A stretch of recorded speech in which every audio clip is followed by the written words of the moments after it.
Sagutan natin ang given na ito. Ito yung ating trending post na nakita natin sa ibang page.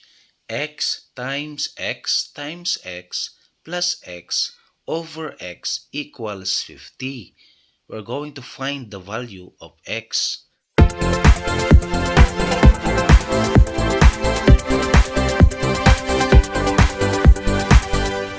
Okay, ito yung ating solution.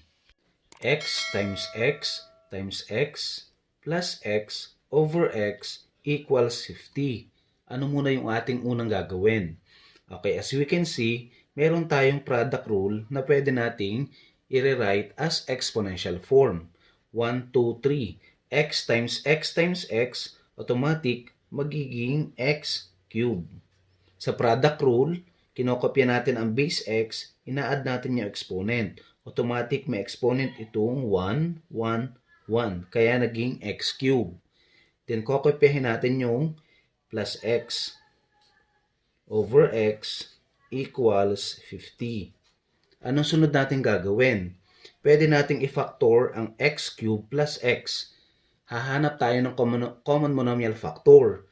At ang ating common monomial factor dito ay X. X cubed divided by X is X squared plus X divided by X is 1. Then, over X equals 50. Next, pwede na nating makancel to o kaya naman, dinivide natin ang X divided by X, ang sagot ay 1. Then, bring down, the remaining is X squared plus 1 equals 50. Nagkaroon na ngayon tayo ng quadratic equation. Okay, now, anong gagawin natin? Okay, mag-a-add tayo dito ng negative 1. Ito yung tinatawag nating additive inverse.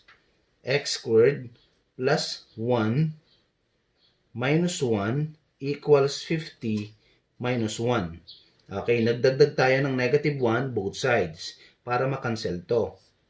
Ang matitira na lang dito sa left side ay X squared equals 50 minus 1 is 49. Okay, now, ituloy natin ang ating quadratic equation. X squared equals 49. Then, anong gagawin natin? X squared equals 49. Extract the square roots or square root property.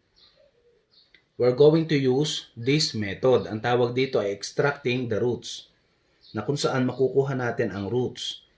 Then, naglagay nga tayo ng radical sign both sides. Matitira na lang natin yung ating base X. Makakancel na yon.